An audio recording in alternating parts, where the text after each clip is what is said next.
भगवान तुम्हारी दुनिया में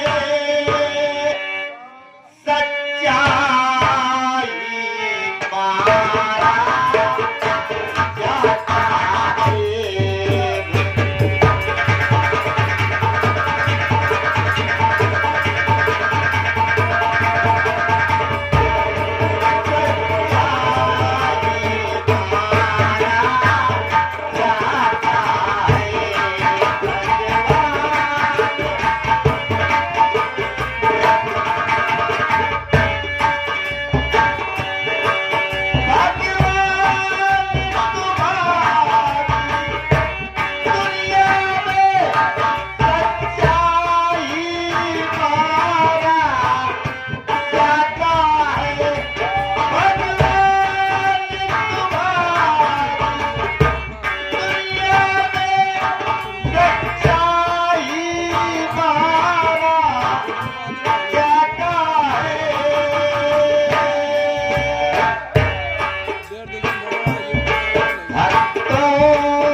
आप लोग तो शायद नहीं जानते होंगे कि मैं कहाँ जा रही हूँ और किसके पास ही जा रही हूँ। रही बात वही बैठा मैं घर से गुस्से में निकली हूँ, लेकिन नहीं, फूल कली वो बला है अपने जाल में फंसा कर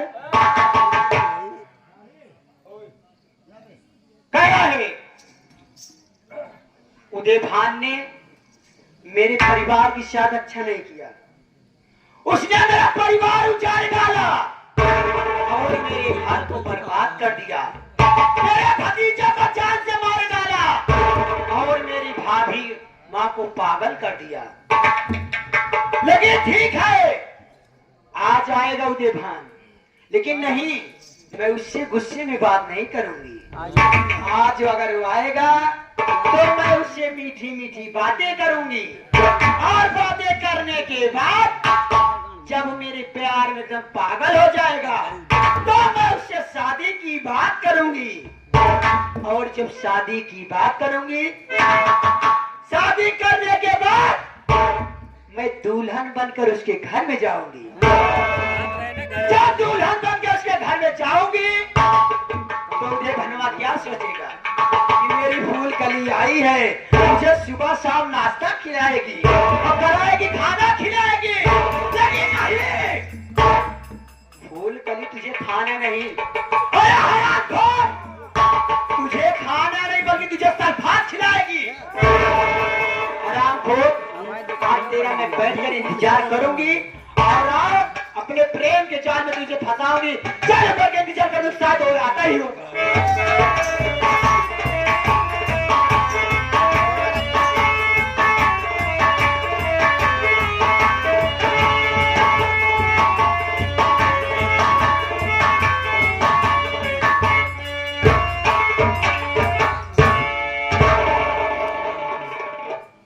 ओ माय गॉड, ये तो गुस्से में लग रही है ना आ जाए तो अरे ओ फूल गली, ए राहुल आइतवारा समझ गया। आइतवारा किस घंटा लेट हो गया, हम जानते हैं इसलिए गुस्से में। कहां का जो करो एकवा घंटा कहाँ बन गई? तोरे कपारे पे एकवा कहां का मैं लेट हो गया, कह रहा हूँ सारा घंटा कहाँ बन हो गया। तो तुम्हारा बड़ा भाई कहाँ गया? रास्ता में जुटा है, अच्छा, नाश्ता कर रहा है, सुबह हो गया है ना, सुबह का नाश्ता कर रहा है। आ गया।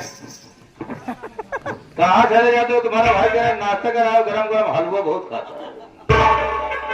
बात क्या है? लेकिन मिल गई नहीं। 50 ग्राम खिला दी तब ऐसी बात है तो हम तुमको हाथ मिला देंगे ना साहेबगंज में। ऐसे वो दिन भंडारी देखे वो बड़ा थका नहीं मिल जाता है कब फुल साथे साथे लेक्चर समझ क्या दिक्कत है? थोड़ा सा लेट क्या हो गया रख, देखो कैसे गुस्से में है तो छुट्टी रहे जाइए, अगर बत्ती ले जाएगा का हो मनावे बड़ी लवांग का फूल ले तरी। अच्छा अभी कोई ऐसी बात नहीं है कि उसको लवांग कपूर अगरबत्ती से मनाया जाएगा। अब कैसे मनावा जाए? हम जानते हैं कैसे मनाया जाएगा। आप बात साहब एक काम करें, ठीक है, आप मनावा नहीं, दूसरा के पंग करे वाला। हम समझ रहे हैं। हाँ, अगर निगाहें हटी तो दुर्घटना घटी।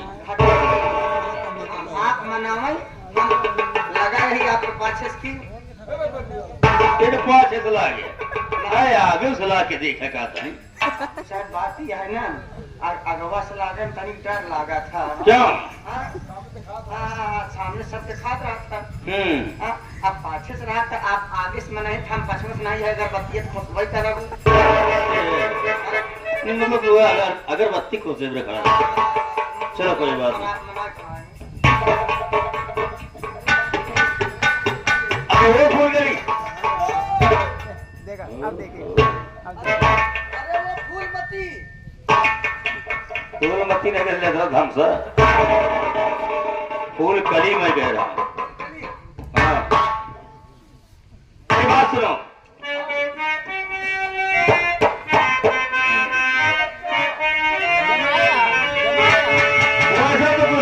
खूबसूरत लगती है बात, गुस्से में बहुत खूबसूरत लगती है। अरे जब कोई दिल की चीज गुस्से में हो जाती है तो उसका नखरा ही अलग हो जाता है। कहना है कि काहेरी सियाई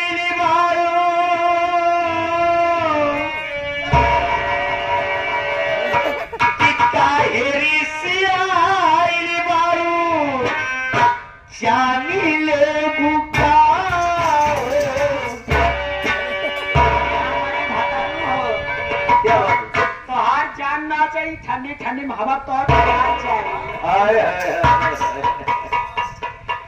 कि काहे रिसियाइल बारू जानी ले बुकाओ।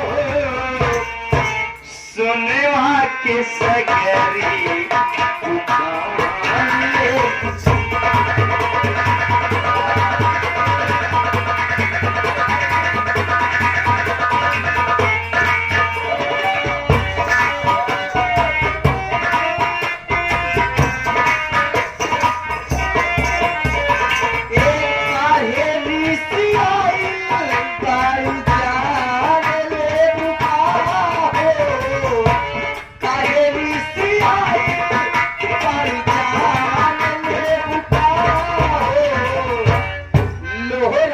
बसूला कुदार ले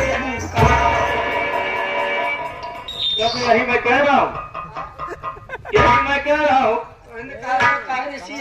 जान ले कहा लोहरा के बसुला कुदार ले बुखाओ। का होई का होई बसुला ले ले फाइबर बेड बना बरे कुदार ले ले कौन गोड़ गया रे। अच्छा और का आलू बोल बरी और का सीजन आ गया हम मनावत है सारे भड़कावत था। हम भड़कावत कहां ये बनावत हम होई ना ऐसे मना जाते तब कैसे हां तू अपने तरीके से मतलब मनावत था, अपने तरीके से मनावत है। और का तो तुम्हारे तरीके से मानने वाले और भड़क जी के कहा एक आध बिस्सा है मुर्गा का तू बिस्सा और हूं चल जी नहीं हम उधर फिर पट्टा न पाई ले भाई। पट्टा न पा के गलों के नहीं भर दे है, बाकी सब पैसा खाई जाए। नेक पाल बोलो बात चकबंदी करवा दे की। अच्छा सुनो मेरी बात। अच्छे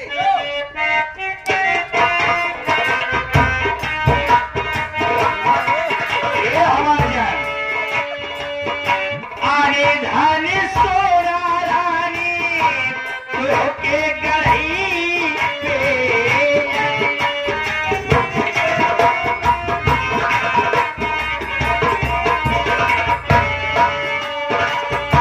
आने धाने सोना रानी गढ़ी पे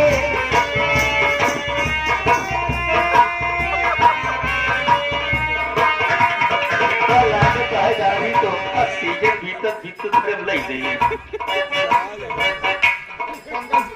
फिर भी जितना हैरान करे तो उतना रात को हम निकाल ले।